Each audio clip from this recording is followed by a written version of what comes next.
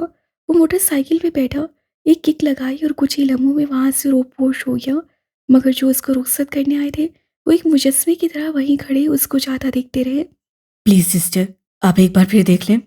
اس سے ریسیپشن پہ کھڑی نرس کو کہا اور بے چینی سے ادھر ادھر دیکھنے لگا جیسے کچھ ڈھونڈ رہا ہو، کسی کی اس کو شدت سے تلاش ہو۔ نہیں سر، اس نام کی کوئی پیشنٹ نہیں ہے ہمارے پاس۔ نرس ایک بار پھر کمپیوٹر پہ اپنی انگلیاں چلائیں، وہ جو بے چینی سے اس کو دیکھ رہا تھا ایک بار پھر اس کو نفی میں جواب ملا۔ مگر سسٹر، مجھے اسی ہاسپٹل کا بتایا گیا ہے، وہ یہیں پہ ایڈمٹ ہے۔ اس سے ایک بار پھر اس کو دیکھتے ہوئے کہا، اس کے لہجے و انداز میں اتنی شدت تھی کہ وہ بار بار اس کو کہنے پہ دیکھنی تھی اور اپنے دل میں دعا کرتی، کاش مجھ سے دیکھنے میں غلطی ہوئی ہو اور وہ لڑکی یہی ہوں، اسی ہسپتال میں ہوں، مگر جن کا ملنا نصیب میں ہی نہ لکھا ہو وہ ہزاروں منتوں کے اور لاکھ وظیفوں کے بعد بھی نہیں ملا کرتے۔ کیا ہوا ہے حاجرہ؟ کچھ نہیں، یہ ایک پیشنٹ کا پوچھ رہے ہیں مگر ان کا ریکارڈ ہماری پریزنٹ لسٹ میں نہیں مل رہا۔ میں نے جوائن بھی ابھی کیا ہے، ڈیوٹی تو مجھے کوئی آئیڈیا بھی نہیں ہے۔ اس سے اپنے ساتھ والی نرس کو تفصیلاً بتایا جو ہاتھ میں کچھ فائل سے ابھی ابھی وہاں پہنچی تھی۔ کیا نام ہے پیشنٹ کا؟ حجرہ نے ایک نظر اس لڑکے کو دیکھا جو ایک جنونیت سے ادھر ادھر دیکھ رہا تھا اس کو دیکھنے کے بعد اس سے پھر کمپیوٹر پہ نظریں جما لی اور کچھ ٹائپ کرنے لگی۔ زمینہ خان سواتی نام بتا رہے ہیں یہ؟ زمینہ سواتی؟ اس لڑکی کی طرف دیکھتے ہوئے حیرت سے پوچھا۔ جی جی جی، آپ جانتی ہیں ان کو، وہ یہی ہے نا؟ اسے نرس کے چہرے کے تاثرات دیکھتے ہوئے جلدی جلدی سے پوچھا۔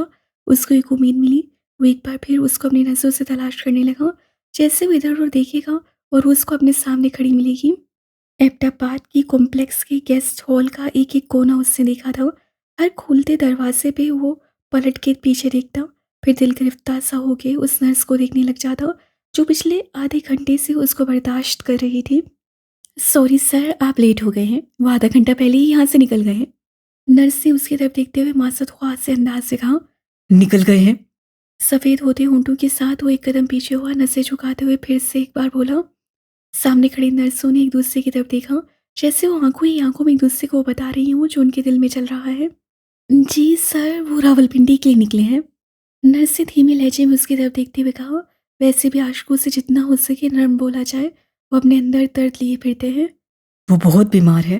اس سے وہیں کھڑے نسیں جھکائے ہوئے پوچھا، جیسے وہ اس کے ٹھیک ہونے کی خبر سننا چاہتا ہو، پنڈی تک جانے کا اپنا سفر آسان کرنا چاہتا ہو۔ سر، اتنا تو مجھے نہیں پتا، ڈاکٹر جادون کے ساتھ میری ڈیوٹی تھی، تو تبھی مجھے علم ہے کہ وہ پنڈی کے لیے نکل چکے ہیں۔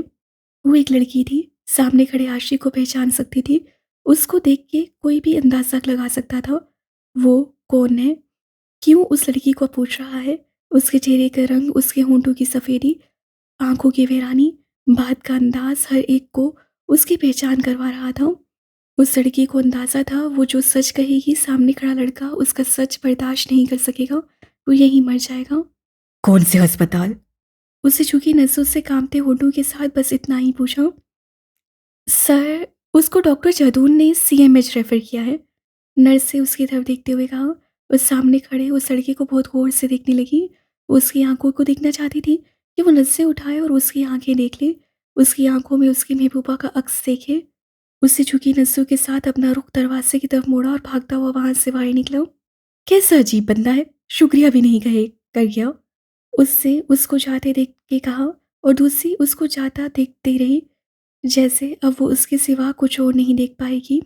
اماں، ابراہیم کا فون آیا تھا، کہہ رہا تھا پنڈی کے لیے نکل گئے ہیں، راستے میں ہے، کہہ رہا تھا اماں کو بولنا دعا کرے۔ فیروز صاحب نے پریشانی کے عالم میں ماں کے پاس بیٹھتے ہوئے ان کو بتایا۔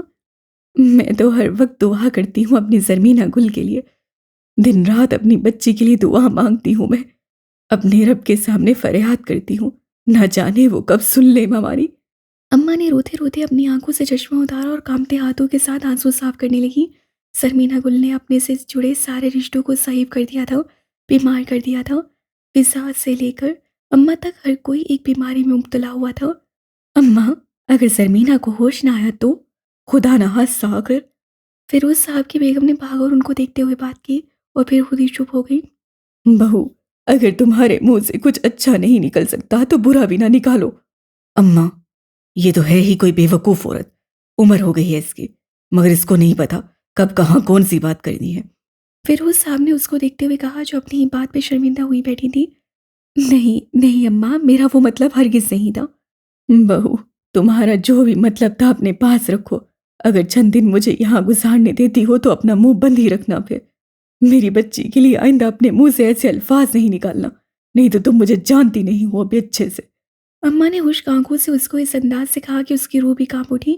آج پہلی بار انہوں نے اماں کا ایسا روپ اور انداز دیکھا تھا، آج سے پہلے انہوں نے اس قدر سخت الفاظ کبھی استعمال نہیں کیے تھے۔ اماں، مجھے معاف کر دے۔ وہ جلدی جلدی اٹھی اور ماں کے پیر پکڑے جو انہوں نے فوراً پیچھے کیے۔ جاؤ یہاں سے تم۔ فیروز صاحب نے ان کی طرف دیکھتے ہوئے غصے سے کہا۔ میں نے ایسا بھی تو کچھ غلط نہیں کہا جو آپ۔ انہوں نے اپنے شوہر کی طرف دیکھتے ہوئے ماتھے پہ پڑ ڈالے اور بولے۔ میں نے کہا جاؤ یہاں سے۔ فیروز صاحب نے اب کی بار اس انداز سے کہا کہ وہ اٹھی اور جلدی جلدی وہاں سے باہر گئی۔ وہ دونوں ماں بیٹا جانتے تھے انہوں نے کوئی غلط بات نہیں کی، مگر ان دونوں کے لیے اس کی موت کا منظر ہی ایسا تھا کہ وہ سن کر برداشت نہیں کر سکتے تھے۔ مر جاؤ تم سری، ابھی سے ہی مر جاؤں میں، ابھی تو میری منگنی بھی نہیں ہوئی، ہونی بھی نہیں ہے آپ کی منگنی۔ کیوں نہیں ہوگی میری منگنی؟ میرے لیے تو شہزادہ آئے گا، شہزادہ۔